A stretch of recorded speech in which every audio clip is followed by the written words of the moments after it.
오늘 새 마음이란 제목으로 하나님 말씀 함께 생각해 보겠습니다.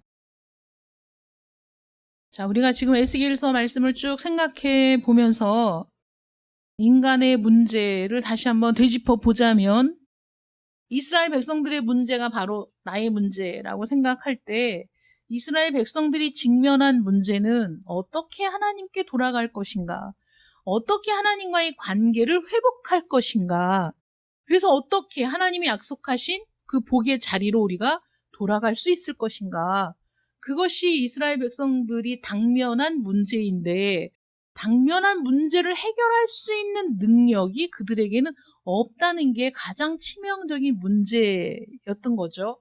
그런데 우리도 마찬가지로 하나님이 온 우주 만물을 창조하시고 인간을 당신의 형상대로 만드시고 하나님이 우리에게 복된 삶을 약속해 주셨지만 자기 땅을 잃어버리고 고국을 떠나서 바벨론에 이주하게 된 이스라엘 백성들이 겪는 그 마음의 고통과 괴로움을 우리도 사실은 동일하게 갖고 있다라는 것이죠. 그래서 우리도 하나님과의 관계는 어그러졌고 또 하나님께로 돌아가야만 하는데 우리는 스스로 그 방법을 찾지도 못하고 어떻게 하나님께 돌아갈 것인가, 어떻게 하나님과의 관계가 회복될 것인가, 어떻게 하나님이 약속하신 그 복된 자리로 우리가 돌아갈 수 있는가, 이것이 이스라엘 자손들이나 우리나 동일하게 당면한 문제이고 또 우리의 필요라는 것을 보게 됩니다. 이런 상태에 있을 때 하나님께서 우리에게 이렇게 말씀하시는 거죠. 내가 너희를 여러 나라 가운데에서 인도하여 내고 여러 민족 가운데에서 모아 데리고 고국 땅에 돌아가서 맑은 물을 너희에게 뿌려서 너희로 정결하게 하되 곧 너희 모든 더러운 것에서와 모든 우상 숭배에서 너희를 정결하게 할 것이며 또 새 영을 너희 속에 두고 새 마음을 너희에게 주되 너희 육신에서 굳은 마음을 제거하고 부드러운 마음을 줄 것이며, 이 말씀이 사실은 우리에게 복음이다라는 것이죠.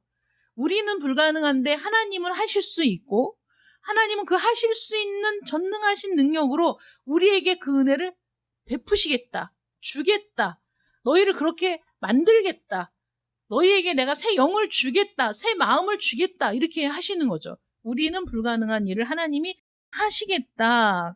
그래서 복음은 하나님만이 주실 수 있는 것이고 하나님만이 하실 수 있는 일이다 라고 우리가 말씀을 쭉 묵상해 왔습니다. 하나님의 도움을 원하고 하나님과 바른 관계를 맺어야 하는데 하나님이 제시하신 길은 오직 한 가지 길밖에 없다라는 것이잖아요. 예수 그리스도를 통한 길, 그 길 외에는 나에게 나올 수 있는 길이 없어. 예수 그리스도 외에는 하나님과의 관계를 회복할 수 있는 길이 없어. 오직 유일한 길이야 라고 말씀하시죠. 그래서 우리는 첫 번째로 맑은 물로 씻어서 모든 불결함과 우상 숭배의 죄를 벗어버리고 하나님께 나아가는 것, 이것이 가장 첫 번째인 것인데 예수 그리스도 없이도 하나님을 알 수 있느냐, 예수 그리스도 없이 하나님과 화목할 수 있느냐, 예수 그리스도 없이도 복을 받을 수 있느냐. 만약에 그렇다면 예수님이 왜 십자가에서 죽으셔야 했는가, 왜 하나님의 아들이 이 땅에 친히 내려오셔야만 했는가. 이건 말도 안 되는 낭비요, 말도 안 되는 일이 일어난 거 아니겠습니까? 만약에 예수 그리스도의 공로가 없이도 우리가 하나님께 나아갈 수 있다면 예수 그리스도가 왜 아버지여 이 잔을 내게서 지나가게 하옵소서라고 땀이 핏방울이 되도록 기도하셨는가. 이런 것들이 다 이해할 수 없는 일 아니겠습니까? 그런데 그 길이 유일한 길이기 때문에 예수님이 그 잔을 마셨고 그 길이 유일한 길이기 때문에 예수님이 십자가에 못 박히셨다는 것이죠. 그 외에는 다른 길이 없다라고 우리를 부르십니다. 하나님. 그 다음에 우리에게 하시는 말씀이 하나님이 새 마음도 주겠다라고 말씀하시는 거예요. 새 마음도 주겠다. 만약에 우리를 구원하시는 것이 단지 죄를 사해 주는 것에 그친다면, 그래, 내가 너를 불쌍히 여겨서 내 아들 예수가 십자가에 달려 죽음으로 네 죄값을 대신 지불했으니 내가 네 죄를 용서해 줄게. 용서해 줄게. 그래서 죄를 용서해 주는 것으로 구원이 모든 일을 다 하는 것이냐? 그게 구원이냐? 거기에서 끝나는 것이냐? 그러면 우리는 늘 제자리로 돌아가지 않습니까? 죄를 짓고 용서받았는데 또 다시 죄를 짓고 또 죄를 짓고 또 죄를 짓고 많은 사람들이 오해하고 있는 것이 야, 기독교인들은 죄 짓고 회개하고 죄 짓고 회개하고 그리고 또 죄 짓고 회개하고 니네는 그러잖아. 이렇게 우리를 비난하는데 그것이 진정한 그리스도인이냐? 단지 지은 죄를 용서해 주시는 그 수준이냐? 하나님의 구원이 그렇지 않다라고 말씀하시는 겁니다. 죄를 용서해 주시고 하나님과 화목하게 되는 것 거기에서 멈추시는 것이 아니라 더 나아가는 더 깊은 더 심오한 단계가 우리 앞에 있다는 것이죠. 죄 용서와 화목을 잃은 두 번째 단계는 뭐냐면 우리를 잘못되게 만든 원인 자체를 하나님께서 다루기 시작하신다는 거예요. 왜 우리가 죄를 짓고 회개하고 또 죄를 짓고 또 회개하고 또 죄를 짓고 회개하고 이렇게 반복하는 삶을 살아가게 되느냐? 그 원인이 뭐냐? 그 원인을 제거하지 않으면 끊임없이 그런 삶을 되풀이하고 그런 삶을 되풀이하면서 많은 불신자들이 그리스도인들을 비난하고 욕하고 야 그런 게 믿음이면 그런 게 구원이면 우리는 그런 거 필요 없어 이렇게 얘기하는 소리를 듣게 하실 리가 만무하지 않겠습니까? 이들이 왜 바벨론 강가에 앉아 있습니까? 왜 이들이 바벨론 강가에서 탄식하며 하나님의 도우심을 구하고 있습니까? 왜 그 자리까지 오게 됐습니까? 그들이 하나님께 반역했기 때문이죠. 죄를 지었기 때문입니다. 그러면 다시 반역하지 못하게 할 조치가 필요하지 않겠습니까? 이들을 그저 이 바벨론 강가에서 이끌어내어 다시 가나안 땅으로 이들을 데리고 들어간다 한들 그들은 또다시 그 죄를 되풀이하고 또 다른 나라로 붙잡혀가고 또 다른 나라로 포로로 붙잡혀가는 일들이 끊임없이 반복된다면 그것이 어떻게 온전한 구원이라고 할 수 있으며 그것이 어떻게 온전하게 하나님이 베푸신 은혜라고 할 수가 있겠습니까? 인간 본성 안에 있는 이 잘못된 문제, 하나님의 복을 받지 못하고 그 은혜를 누리지 못하게 가로막는 그 문제들을 바로 잡겠다라고 말씀하시는 것이죠. 그래서 거기에 대해서 하신 말씀이 오늘 본문 말씀 26절 말씀이라는 거예요. 새 마음이 필요해. 새 영이 필요해. 너희들은 근본적으로 문제를 갖고 있어서 그 근본적인 문제가 완전히 바뀌어야 돼. 라고 말씀하시는 것이죠. 마음이 무엇입니까? 마음. 여러분, 마음이 감정만이 마음이 아닙니다. 감정, 슬픈 마음, 기쁜 마음, 즐거운 마음. 우리가 마음 그러면 감정적인 부분에 국한하는데 감정적인 것만이 마음이 아니고 이 마음은 인격의 중심이에요. 내 인격의 중심.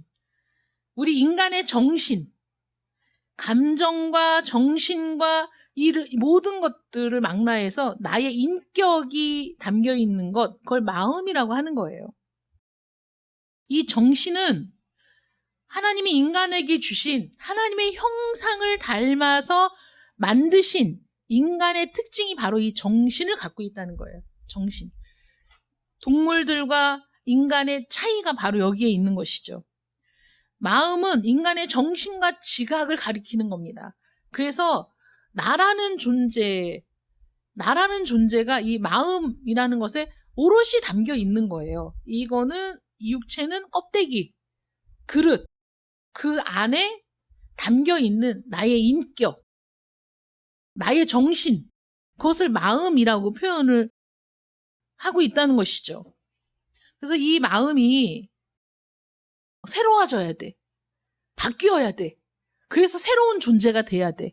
그래서 하나님이 새 마음을 주시겠다라고 말씀하시는 겁니다. 무엇이 잘못된 겁니까? 우리 자신과 우리의 필요를 바라보는 관점이 두 가지가 있는데 첫 번째는 뭐냐면 비성경적인 관점이죠. 그게 어떤 거냐면 인간은 본래 선하다는 거예요. 인간은 본래 선한데 환경이 나빠서 교육을 받지 못해서 그래서 사람이 저렇게 잘못됐어. 좋은 걸 보고 자랐어야 되는데 너무 어려서부터 좋지 못한 것만 보고 자라서 환경이 너무 열악해가지고 저 사람이 교육을 받지 못해서 그래서 문제가 생긴 거야. 그런데 만약에 사람이 어려서부터 좋은 것을 보고 좋은 교육을 받고 좋은 환경에서 자라면 그런 모든 것들이 제공되면 그러면 그 사람은 훌륭하게 자랄 수 있다라고 생각을 하는 거죠. 그런 관점이 있습니다. 이런 것들이 세상을 지배해온 이론이기 때문에 우리는 끊임없이 교육에 환경을 개선하는 일에 힘을 쏟고 있는 거죠. 그래서 교육을 통해 환경을 통해서 사람이 법과 질서를 준수하는 모범 시민을 만들어내는 거죠. 그 교육의 목적이. 잘 가르치고 잘 교육시켜서 부모 말에도 순종하고 세상의 법에도 순종하고 잘 지키고 그래서 사회적으로 여러 가지 면에서 전혀 거스릴 것이 없는 그래서 모든 사람들이 인정할 만한 그런 존재로 자라게 하는 것 이게 교육의 목적 아니겠습니까? 근데 그런 교육으로 사람이 온전해질 수 있다. 그런 교육으로 사람이 원래 갖고 있었던 그것들이 나쁜 쪽으로 흐르지 않고 좋은 쪽으로 발전을 해가지고 좋은 사람이 될 수 있다. 나쁜 환경은 나쁜 사람을 만들고 좋은 환경은 좋은 사람을 만든다. 이런 생각들이 세상 사람들은 많이 갖고 있죠. 물론 좋은 환경을 만들기 위해서 노력을 해야 됩니다. 또 좋은 교육을 받도록 해야 됩니다. 그것을 하지 말자는 게 아니에요. 그러나 그것 자체로 사람이 바뀌어질 수 있다. 그것만으로 사람이 완전히 다른 사람으로 변화될 수 있다라고 보지 않는다는 거예요. 성경은.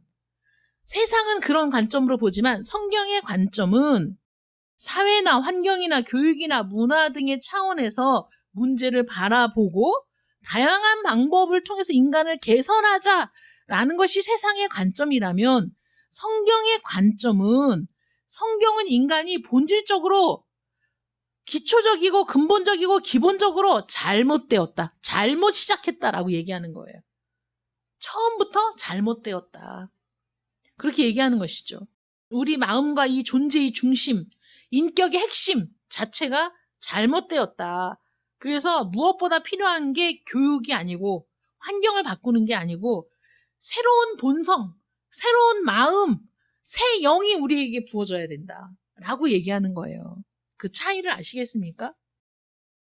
아무리 질 좋은 교육을 받고 아무리 좋은 환경에서 자라고 아무리 모든 부족함이 없이 자랐다고 해도 그 사람이 범죄자가 될 수 있고 그 사람이 부모에게 패역한 자식이 될 수 있습니다. 그렇지 않습니까, 여러분? 동의하지 않으세요? 좋은 교육을 받고 서울대를 나와 외국에 유학을 했어. 부러울 것 없이 모든 것을 부모가 다 갖춰서 해줬어. 그래도 그 자식이 부모에게 패역한 짓을 저지르는 자식이 될 수 있다는 수많은 증거들이 있지 않습니까? 그런 사람들도 범죄를 저지른다는 거죠. 그러나 가난하고 환경이 열악하고 제대로 배우지 못한 사람이라고 해서 다 잘못된 것을 선택하고 나쁜 짓을 일삼는 사람이 된다는 것도 또 아니지 않습니까? 환경의 영향을 받지만 그것이 인간의 본질을 바꾸지는 못하더라라는 것이죠. 성경은 기본적으로 원래 잘못 출발했는데 교육받고 환경이 달라진다고 본질적인 것이 바뀌지 않았는데 그 사람 자체가 바뀌겠어? 라고 보는 관점이라는 거죠. 우리 마음, 이 존재의 중심이 잘못됐는데 내 인격의 핵심이 잘못되었는데 무엇보다 필요한 게 교육이야? 아니, 너희가 새로운 존재가 되는 거야. 새로운 마음, 새로운 영을 받아서 너희가 완전히 새로운 존재가 되는 것이 너희가 새로운 사람, 새로운 존재, 그리고 변화된 삶을 사는 그런 존재가 될 수 있다라고 말하고 있다는 것이죠. 우리의 문제가 무엇입니까?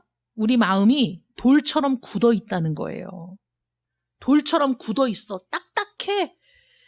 그래서 너희 육신에서 굳은 마음을 제거하고 부드러운 마음을 줄 것이며 라고 하나님이 말씀하시는 거예요. 너희의 문제가 뭔지 알아? 너희에게는 굳은 마음이 있어서 아무리 내가 말을 해도 너희 마음에 그 말이 들어가지가 않아. 아무리 선지자를 보내서 너희에게 내 말을 전해도 너희가 그 말을 귓등으로도 듣지 않아. 왜냐하면 너희 마음이 딱딱하기 때문이야. 굳어져 있기 때문이야. 그게 문제야. 라고 얘기하는 거죠. 근데 그게 우리 힘으로 안 되니까, 우리 힘으로 그 굳은 마음을 우리 스스로 바꾸지 못하니까 하나님이 그 마음을 제거해버리고, 굳은 마음을 제거하고 부드러운 마음을 주겠다라고 말씀하시는 거잖아요. 하나님이 하시겠다는 거잖아요. 이 하나님이 하시는 일입니다.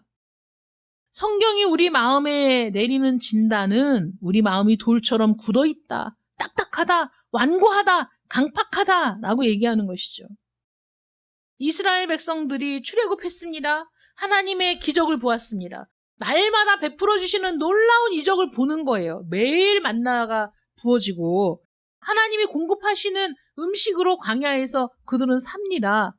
그들에게 하나님께서 고기도 주시고 만나도 주시고 물도 주시고 그들의 의복은 헤어지지 않고 이런 기적을 경험하며 사는데도 그 1세대가 전부 광야에서 죽고 약속의 땅에 들어가지 못한 이유가 무엇입니까? 그들의 마음이 딱딱했기 때문이죠. 그런 것을 보면서도 하나님이 만나를 내려주시는 모습을 보면서 그 놀라운 이적을 감탄하고 경탄하며 하나님께 감사하지 못하는 마음, 딱딱한 마음. 누가 그러더라고요. 엄마를 모시고 여행을 다녔었는데 지금은 안 다닌다. 왜 안 다니냐? 여행을 가면은 처음부터 그 여행을 마치는 날까지 끊임없이 불평을 하신대. 그 엄마가. 음식도 맛이 없고 여기도 싫고 저기도 싫고 이것도 싫고 저것도 싫고 이러니 그 다니는 동안에 얼마나 마음이 괴롭겠어요. 그 딸이 여행을 모시고 다니는데 얼마나 힘들겠어. 그러니까 이제 엄마하고 여행을 가고 싶지가 않은 거야. 하나님이 이스라엘 백성들과 함께 지금 광야를 지나시잖아요. 하나님이 이스라엘 백성 한가운데 계시잖아요. 성막에 거주하시면서 거기를 거처 삼으시고 이스라엘 백성들과 광야 40년 생활을 함께 하시는 거예요. 근데 이스라엘 백성들이 맨날 불평하는 거야. 생각해봐요. 여러분들과 함께 걷는 동반자가 매일 불평을 해. 매일 짜증을 내. 매 순간, 어떤 순간도 웃고 감사하고 밝고 그런 모습이 보이지 않아. 늘 짜증, 불평, 늘 원망. 그러면 같이 살고 싶겠어? 정말 내 마음이 우울해지지, 같이 있으면. 하나님의 마음을 생각해 봤어요? 이스라엘 백성들에게 모든 걸 제공하시는 거야. 그들을 그 종되었던 땅에서 인도해 내셨어. 인도해 내시면서 10가지의 재앙을 통해 하나님이 어떤 분인지를 보여주셨어. 홍해를 기적처럼 갈라주시고 이스라엘 백성들이 마른 땅을 밟듯이 건넜어요. 광야에서도 하나님은 날마다 그들을 보호하시고 인도하셨습니다. 그들이 떠나야 할 때, 머물러야 할 때를 하나님이 다 인도하시지 않았습니까? 그런데 그들의 장막 안에서 그들은 늘 무슨 말을 했어요? 하나님을 원망하고 불평하고 그런 일을 한 거예요. 그들을 어떻게 하나님이 견디실 수 있겠어? 하루 이틀도 아니고 1, 2년도 아니고 40년을 그들을 참고 보아 넘겨줘야 되잖아. 얼마나 힘든 일이겠어요. 하나님이 몇 번이나 말씀하시고 때로는 본보기 삼아 그들에게 징계하시고 그들을 처벌하시고 모세를 통해 또 말씀하시고 하나님이 그렇게 하셨지만 결국 그들은 전부 광야에서 죽었단 말이에요. 왜 그렇습니까? 마음이 딱딱했기 때문이라고. 그 굳은 마음, 하나님의 말씀을 받아들이지 않는, 하나님의 권고를 귓등으로도 듣지 않는 그 딱딱한 마음을 가진 1세대들이 광야에서 다 죽었습니다. 히브리서 3장 12절에 이렇게 기록되어 있어요. 믿지 아니하는 악한 마음. 믿지 않는 마음이 악한 마음입니다, 여러분. 세상에 법 없이 사는 사람이라고? 저 사람 너무 착해. 법 없이도 살아. 그러나 예수 그리스도를 믿지 않아? 하나님을 믿지 않아? 믿지 않는 그 마음은 무슨 마음이에요? 악한 마음이에요. 다시 말해서 죄는 우리 마음을 딱딱하게 만들고 진리에 영향을 받지 않는 상태로 만드는 거야. 어떤 진리의 말씀이 나에게 들려와도 나는 반응하지 않아. 왜냐하면 그 진리의 말씀이 나에게 어떤 영향도 끼치지 않거든. 어떤 영향도 끼치지 않아. 여러분, 어떤 사람이 싸우기 힘든 사람입니까? 내가 막 화를 내고 물건을 집어던지고 막 욕을 해도 반응을 보이지 않는 사람하고 싸울 수 있어요, 없어요? 못 싸워. 그건 사람을 잡는 거라니까. 그거는 무기 없이 사람을 죽이는 거야. 내가 막 화를 내고 짜증을 내고 막 물건을 집어던지고 내가 그 감정을 막 표출할 때 그것이 저 사람에게 닿아서 저 사람에게 영향을 끼쳐야 돼. 그래서 그 사람도 같이 화를 내든지 어떤 반응을 보이고 이래야 되는데 그냥 나를 때려 잡아 죽이시오 하고 그냥 어떤 반응도 보이지 않으면 내가 화를 내다가 내가 제풀에 지쳐서 화를 내지를 못해. 의미가 없거든. 화를 내는 의미가 없어. 저 사람에게 소리를 지르고 물건을 집어던지는 게 무슨 의미가 있어. 어떤 영향도 주지 않는데. 너 죽은 사람 붙들고 내가 뭘 하겠어. 이길 수가 없어, 그런 사람은. 그런데 하나님이 진리의 말씀을 계속 던져줘도 이스라엘 백성들이 냉담하니 어떤 영향도 받지 않는 거야. 선지자들을 통해 내가 너희에게 환난을 주겠다. 내가 너희를 다른 나라로 쫓아내겠다. 계속 자극을 줘도 전혀 자극을 받지 않는 거야. 그러든지 말든지. 어떤 영향도 끼치지 않아. 하나님의 말씀이, 선지자의 말이 그들에게는 어떤 영향도 끼치지 않아. 자기가 하고 싶은 대로 다 하고 사는 거야. 그러니 하나님께서 그들을 어떻게 그 땅에 두시겠어요. 그러니까 그들을 다 쫓아내신 거 아닙니까? 하나님의 진리의 말씀에 반응하지 못하게 만드는 건 우리 안에 있는 딱딱한 마음이라는 거죠. 너무 딱딱해. 돌처럼 딱딱하니까 진리의 말씀이 와서 부딪혀도 나는 아무 영향도 받지 않는 거야. 뭐가 와서 부딪혔나? 뭐 이러고 있는 거지. 마귀가 찾아와서 우리에게 하는 일이 뭔지 아세요? 바로 하나님의 말씀에 딱딱해지게 만드는 거예요. 하나님의 말씀에 반응하지 않게 만드는 겁니다. 하나님을 의지하는 마음을 약화시키는 거예요. 그래서 하나님을 의지하지 않고 하나님의 말씀에 의심을 품게 되고 그래서 더 이상은 하나님의 말씀에 반응하지 않는 상태로 만드는 것, 이게 마귀가 아담과 하와에게 한 짓이죠. 그런데 아담과 하와가 아무 저항 없이 거기에 그냥 훌러덩 넘어가가지고 하나님의 말씀은 귀등으로도 안 듣고 자기 마음대로 해석하고 자기 마음대로 결정하고 자기 마음대로 자기들이 원하는 일을 하기 시작했다는 겁니다. 그게 하나님을 반역한 것이죠. 마귀의 이런 농간에 마음이 딱딱해지기 시작하는 거죠. 아담과 하와가 하나님을 반역하고 범죄한 이후에 그 딱딱한 마음이 그대로 계승이 됐다는 거죠. 모든 자손들에게. 그래서 우리는 나면서부터 딱딱한 마음을 갖고 태어난다고. 그래서 하나님을 불신하고 하나님께 반응을 보이지 않는 그런 상태로 우리가 태어나는 거야. 죄의 결과로 하나님의 진리 자체에 어떤 영향도 받을 수 없는 상태, 말씀이 들어올 자리가 없는 상태가 되는 거예요. 마태복음에 씨 뿌리는 비유가 나옵니다.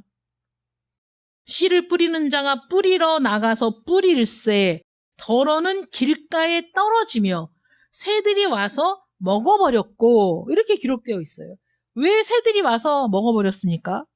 길가는 사람들이 많이 다녀서 딱딱해진 땅입니다.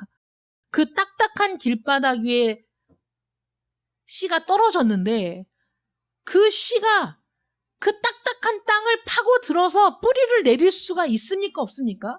뿌리를 내리지를 못하는 거야. 그러니까 씨가 그냥 길바닥에 그대로 있잖아. 들어가지를 못하니까. 그러니까 새들이 날아가다가 그 길바닥에 씨가 떨어져 있는 것을 보고 와서 먹어버린다는 것이죠. 그러니까 아예 씨를 뿌리지 않은 것과 같은 상태가 된 거야. 여러분 아시겠어요? 씨를 뿌렸는데 길가 딱딱한 곳에 떨어진 그 씨들은 씨로서 어떤 역할도 할 수가 없더라. 그래서 씨가 뿌려지기 전이나 씨가 뿌려진 후나 아무 변화가 없는 상태. 그래서 주님께서 이런 상태를 뭐라고 말씀하셨냐면 아무나 천국 말씀을 듣고 깨닫지 못할 때는 악한 자가 와서 그 마음에 뿌려진 것을 빼앗나니 이는 곧 길가에 뿌려진 자요. 이거는 사람을 말하는 거잖아요. 사람의 마음의 상태. 길가에 씨가 뿌려졌으나 말씀의 씨앗이 떨어졌어. 근데 그 말씀을 전혀 깨닫지 못하는 거야.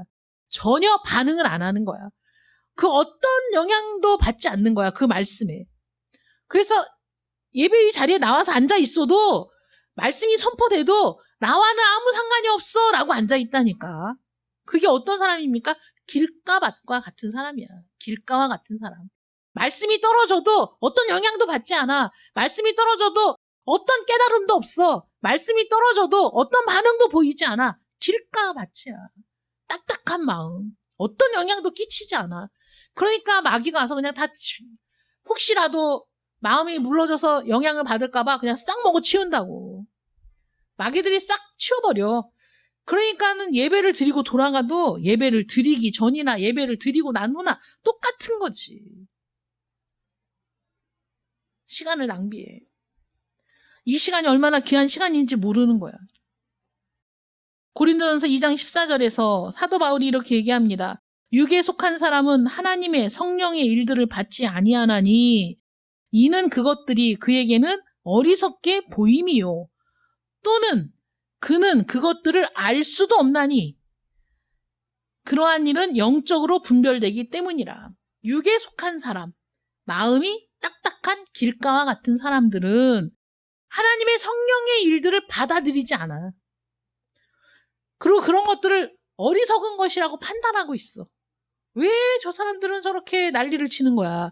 왜 저 사람들은 저게 뭐라고 또 좋다고 저렇게 쫓아다니는 거야? 아이고, 세상에 필요도 없는 일들을 저렇게 하고 있네. 이렇게 생각한다는 거죠. 어리석게 보여서.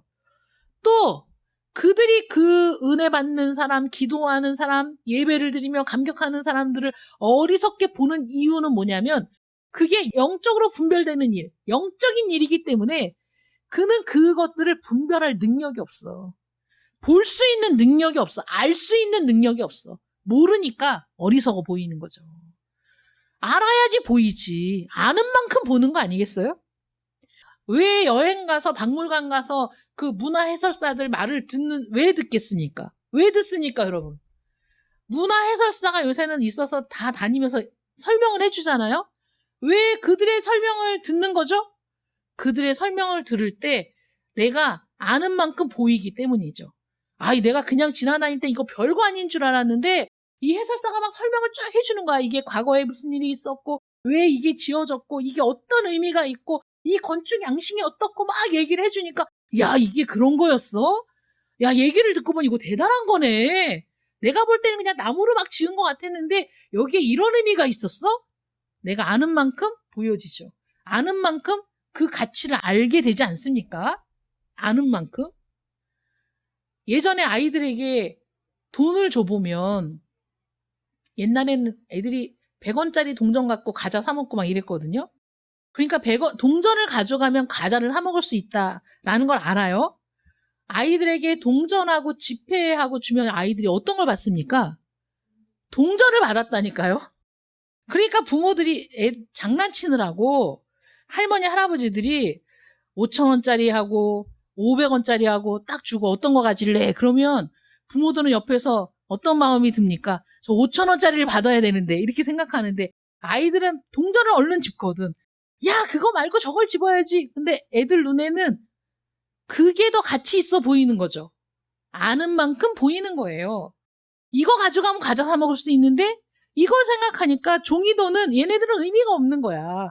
모르니까. 5,000원이면 500원짜리 10개, 500원짜리 동전 10개랑 같아. 이 가치를 모르잖아요. 아는 만큼 보이는 거죠.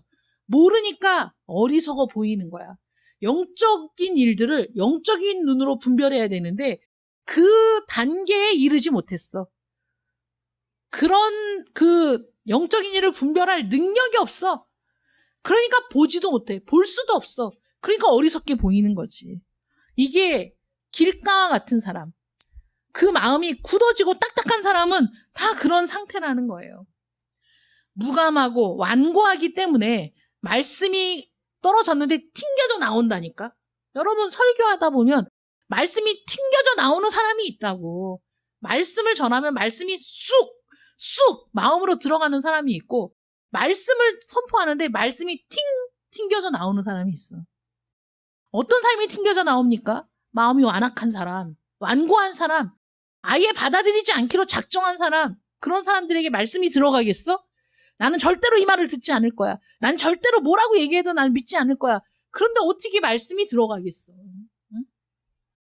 마음이 딱딱한 사람은 모든 영적인 일에 대해서 죽은 거예요. 죽어 있는 상태예요. 죽은 사람과 어떻게 싸워? 죽은 사람과 싸워봤자 이기지를 못해. 마음이 죽어 있어. 아무리 능력 있는 사람이 얘기를 해도 절대 받아들이지 않거든. 그게 사람이 할 수 있는 일이냐? 사람이 할 수가 없다는 거죠. 하나님이 하시는 말씀이 그런 사람들, 죽어 있는 사람들, 완악하고 완고하고 딱딱한 그 사람들을 어떤 사람이 그 마음을 제거하고 부드러운 마음을 줄 수 있겠어? 어떤 사람이 그 사람의 상태를 완전히 새로운 존재로 바꿔놓을 수 있겠어? 불가능하다는 거죠. 내 마음도 내가 어쩌지를 못해. 내 마음도 내가 어떻게 바꾸지를 못해. 누가 할 수 있겠어? 그러니까 오늘 말씀처럼 내가 줄게 이렇게 되는 거지. 하나님이 내가 줄게. 내가 새 마음을 줄게. 내가 새 영을 줄게. 그래서 누가 한 사람을 그리스도인으로 만들 수 있어요? 하나님만 하실 수 있다고. 사람은 못해. 어떻게? 자기 자신도 못하잖아. 내 마음도 내가 못하잖아. 그런데 다른 사람을 어떻게 내가 변화시켜? 다른 사람에게 내가 어떻게 새로운 마음을 줄 수 있어? 불가능하다고. 이 마음이 딱딱한 사람들은 하나님의 존재에 대해서만 죽어 있는 게 아니에요. 진리의 말씀에 대해서 죽어 있고 하나님에 대해서 죽어 있고 어떤 것에도 반응을 보이지 않는 이 사람들은 자기 영혼의 실상에 대해서도 죽은 거야. 자기 영혼의 실상이 어떤지 모르는 거지. 단순히 이 세상의 삶, 이 육체로 살아가는 이 삶에 대해서만 생각하는 거야. 그 외에는 전혀 모르는 사람이죠. 롱펠로우라는 시인이 이런 얘기를 했습니다. 너는 흙이니 흙으로 돌아가라는 것은 영혼에게 하신 말씀이 아니었다. 이렇게 얘기했어요. 무슨 말인지 아시겠어요? 너는 흙이니 흙으로 돌아가라 라는 말씀이 있어요. 그런데 너는 흙이니 흙으로 돌아가라 한 게 그 육체에 대해서 하신 말씀이야. 영혼에 대해서 하신 말씀이 아니야. 영혼은 불멸하거든요. 여러분들의 영혼은 불멸합니다. 불멸하는 존재예요. 여러분들의 육체는 죽어서 흙으로 지어졌으니까 흙으로 돌아가. 썩어서 흙과 같이 돼. 여러분들의 영혼은 죽은 다음에 시신을 땅에 묻으면 여러분들의 영혼도 그냥 거기서 소멸해버리나? 그렇지 않다는 거죠. 흙으로 돌아가는 건 육신이지 영혼이 아닙니다. 만물보다 소중한 영혼이 여러분들에게 있습니다. 그런데 그 영혼의 가치도 모르는 거지. 나에게 얼마나 소중한 만물보다 중요한 영혼이 있는지를 모르는 거야. 자기 영혼의 실상을 몰라. 그러면 물어봅시다. 아유, 선생님 참 훌륭하시네요. 인물도 좋으시고 어쩜 이렇게 성실하시고 그러십니까? 그래서 제가 보니까 선생님에게 영혼이 없네요. 라고 얘기하면 기분 좋을 사람이 있습니까? 여러분 기분이 좋으시겠어요? 나는 영혼에 대해서 한 번도 생각해보지 않고 지금까지 살았는데 그런 사람이라고 하더라도 내가 보니 선생님에게는 영혼이 없네요. 그러면 아마 그 사람이 기분 나빠서 펄쩍 뛸걸요? 그 말을 부인하고 싶을 거야. 왜냐하면 근본적으로 나는 모르지만 내가 영혼이 있는 존재라는 사실을 어렴풋이 인식하고 있거든, 사람들이. 그런데 그 일에 대해서 전혀 신경을 쓰지 않아. 그 일에 대해서 전혀 관심도 없어. 본인이 어리석은 거지. 그 사람이 어리석은 사람인데 영혼에 관심을 갖고 그래서 하나님을 찾고 하나님께 예배하고 그 은혜를 갈구하는 사람을 어리석게 보는 그 사람이 어리석은 건데 자기 자신을 모른다는 거죠. 오로지 육신, 이 제한된 짧은 삶, 길어야 80, 짧으면 요새는 짧으면 80, 길면 100세를 사는 이 육신의 삶만 중요하다고 생각하는 거야. 이것만 생각하고 사는 거야. 뭘 먹을까? 뭘 입을까? 어디에서 살까? 무슨 집을 살까? 이 생각만 하면서 사는 사람. 자신의 영혼의 실제를 보지 못하는 그런 사람인 거죠. 자기 운명에 대해서도 죽어 있는 사람입니다. 자기 운명에 관심을 갖는다는 건 영적인 생명에 관심이 있다는 거거든요. 나 지금 어디로 가고 있지? 나 이렇게 살다 죽으면 어떻게 되는 거지? 죽음 너머에는 뭐가 있을까? 그런 생각을 하지 않는 사람이죠. 오직 이 땅에, 이 땅만 보고 이 땅에서 사는 지금의 이 육신의 삶만 생각하는 사람이기 때문에 내 영혼, 내 운명, 내 죽음이라는 나의 운명, 그 죽음 뒤에는 또 나에겐 어떤 운명이 있는지를 전혀 관심을 갖지 않고 사는 사람들이 있습니다. 마음이 딱딱한 사람은 그런 일에 관심을 갖지 않아요. 성경은 온 세상의 심판자이신 하나님이 아들이신 주 예수 그리스도를 통해 세상을 심판하겠다 말씀하시지만 마음이 딱딱한 사람에게는 어떤 영향도 주지 않아요. 이 세상에 심판이 있을 거라는 거, 모든 사람들에게 하나님의 심판이 있을 것이라는 그 얘기를 들어도 그 사람은 어떤 감흥도 받지 않습니다. 깨닫지 못하기 때문이죠. 돌밭이나 길가와 같아요. 씨가 파고 들어갈 흙이 없어요. 얼마나 불쌍한 사람입니까? 요한은 이렇게 말합니다. 그 정죄는 이것이니 곧 빛이 세상에 왔으되 자기 행위가 악함으로 빛보다 어둠을 더 사랑한 것이니라. 빛이 왔지만 깨닫지를 못해. 그리고 빛이 깨달아져도 거부해. 왜냐하면 자기 행위가 드러날까 봐. 여러분들도 아시다시피 가다라 지방에 사는 사람들이 그러지 않았습니까? 미쳐 날뛰는 불쌍한 광인을 주님이 치료해 주셨어요. 그런데 그 사람들이 온전한 정신을 되찾고 옷을 찾아 입고 앉아있는 완전히 치유된 그 미친 사람, 그 전에 미친 사람이었어. 아무도 손을 댈 수가 없었어. 근데 이제는 정신을 찾아 온전해졌어. 그 사람을 보고도 감사하지 않았어요? 오히려 주님께 떠나가시기를 청했어요. 빨리 이 지역에서 나가주십시오. 아유, 빨리 나가세요. 빨리 나가세요. 이러고 예수님을 쫓았단 말이에요. 왜 그들이 그랬습니까? 그 미친 사람 안에서 그 사람을 이리저리 주장하고 있었던 귀신들을 예수님이 쫓아내셨거든요. 그런데 그 귀신들이 돼지떼에 들어가니까 이 돼지떼들이 놀라서 바다로 뛰어들어서 다 죽어버렸네? 그 사실을 보고 야, 이 사람이 치유받은 이 놀라운 기적보다도 돼지떼가 바다에 뛰어들어가 죽었으니 이 얼마나 큰 손해냐. 이 사람이 여기 있다간 우리 재산 거덜내겠네. 이 사람이 여기 있다간 우리가 살 길도 보장을 못 받겠네. 아이고 안 되겠다. 쫓아내자. 그리고 쫓아냈다는 거죠. 얼마나 절망적입니까? 이런 인간이 단순히 가르친다고 변하겠습니까? 이런 탐욕에 물든 인간이 진리를 말한다고 진리의 영향을 받겠습니까? 주님께서 말씀하시기를 변하지 않는다는 거예요. 그런 사람들이. 그런 자들에게 필요한 것이 새 마음입니다. 새 영입니다. 길가에서는 수확이 나오지 않아요. 땅이 바뀌어야 됩니다. 길가가 옥토가 돼야지. 그래야 열매를 맺는 거 아니겠어요? 길가밭이 좋은 땅이 돼야 되잖아. 그래야 씨가 떨어졌을 때 그 씨를 받아들여서 품고 그 씨앗이 발화가 되고 싹이 나고 열매를 맺는 그런 땅이 좋은 땅 아닙니까?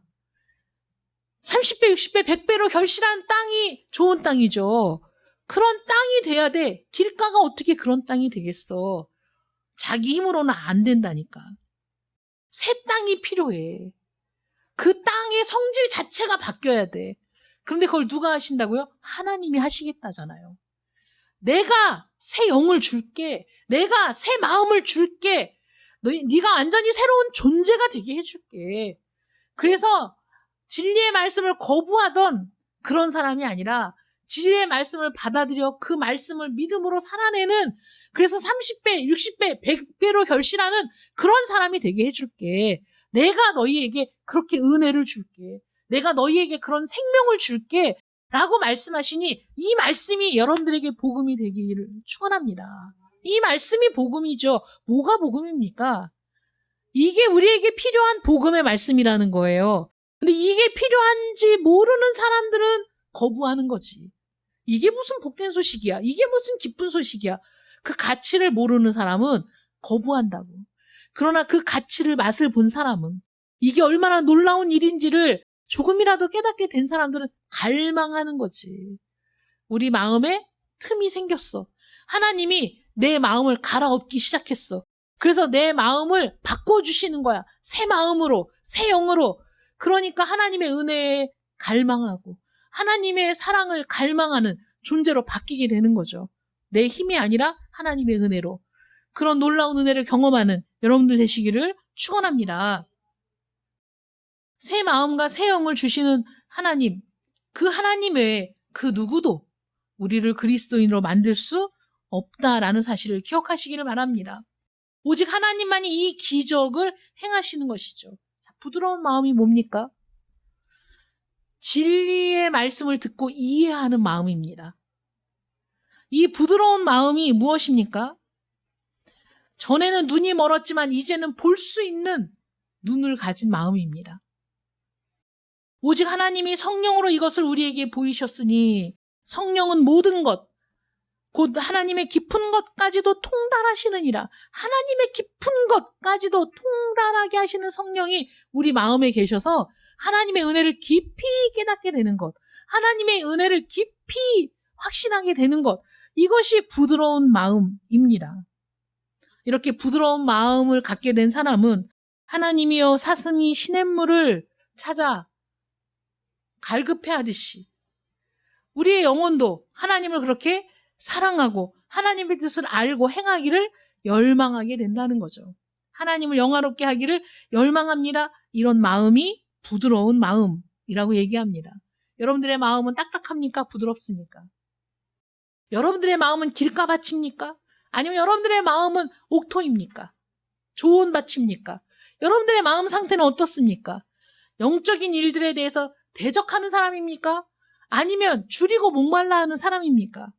돌처럼 딱딱하고 굳은 마음으로 죽는 자는 그 운명이 정해졌어요. 멸망이라고. 딱딱한 마음, 길가와 같은 마음으로 사는 사람들의 운명은 정해져 있어. 멸망. 영원한 멸망. 자신의 마음이 딱딱하고 완악하고 완고하게 느껴진다면 다윗처럼 부르짖으면 돼요. 하나님은 우리를 사랑하시잖아요. 하나님은 그 자비와 인애가 무한하신 분이시지 않습니까? 다윗처럼 부르짖어야 돼요. 하나님이여 내 속에 정한 마음을 창조하시고 내 안에 정직한 영을 새롭게 하소서. 내 안에 새로운 마음을 창조해 주십시오. 내 영을 새롭게 해 주십시오. 라고 간구해야 돼요. 우리 에스겔서 36장 37절 말씀 함께 읽습니다. 시작. 주 여호와께서 이같이 말씀하셨느니라. 그래도 이스라엘 족속이 이같이 자기들에게 이루어 주기를 내게 구하여야 할지라. 아멘. 여기까지 봅니다. 하나님이 내가 얘기했기 때문에 내가 이 일을 이루겠다라고 말씀하시거든요. 그러나 하나님이 그렇게 작정하셨을지라도 그래도 이스라엘 족속이 어떻게 해야 돼요? 하나님께 그것을 이루어 주기를 구하라는 거예요. 구해야 돼요. 구하는 마음을 하나님은 외면하지 않으실 겁니다. 하나님께 구하는 자들을 하나님이 멀리하지 않으실 겁니다. 다윗처럼 간구해야 됩니다. 하나님이여 내 속에 정한 마음을 창조하시고 내 안에 정직한 영을 새롭게 하소서라고 구하는 자들은 새 마음을 얻게 될 줄 믿습니다. 그렇게 간구하는 자들, 부르짖는 자들에게 그러면 하나님은 굳은 마음을 제거하시고 그 자리에 부드러운 마음을 넣어주실 겁니다. 예수 안에서 새로운 사람이 되게 해주실 겁니다. 그렇게 간구하는 여러분들 되시기를 바라고 여러분들의 딱딱한 심령이 제거되고 여러분들 안에는 부드러운 마음, 새 영으로 충만하기를 축원합니다. 기도하겠습니다. 사랑의 아버지 하나님 감사합니다. 우리는 태생이 딱딱한 마음을 가지고 태어나서 우리는 알면서도 또는 모르면서도 하나님을 거역하고 하나님을 배반하고 살아왔습니다. 하나님의 은혜의 말씀이 선포되어도 그 말씀이 나에게 어떤 영향도 끼치지 못하는 하나님의 질책의 말씀이 쏟아져도 그 말씀에 어떠한 꺼리낌도 갖지 못하는 딱딱한 마음, 굳은 마음, 완악하고 완고한 마음을 가진 자들이 바로 저희들이었습니다.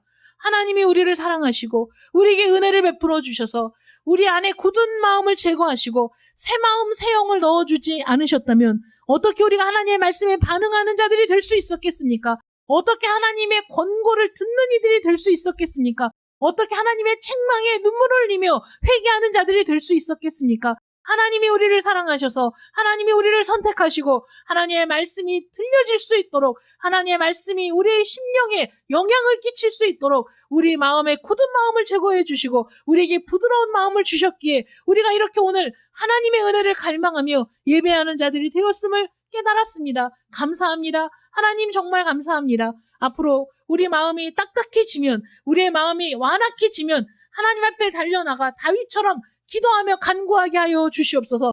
내 안에 정직한 영을 창조하시고 새로운 영을 달라고 구하고 부르짖는 자들에게 하나님이 영원토록 함께 하시고 응답하시는 하나님이신 줄 믿습니다. 사랑하는 성도들이 하나님 앞에 기도하며 간구할 때 은혜를 주시고 정직한 영을 새롭게 하시고 새로운 마음을 창조해 주시고, 그래서 하나님과 늘 교통하며 교제하며 이 구원의 기쁨을 만끽하며 하나님이 복 주시는 자리에서 살아가는 저희들 되게 하여 주시옵소서. 예수님의 이름으로 기도드립니다. 아멘.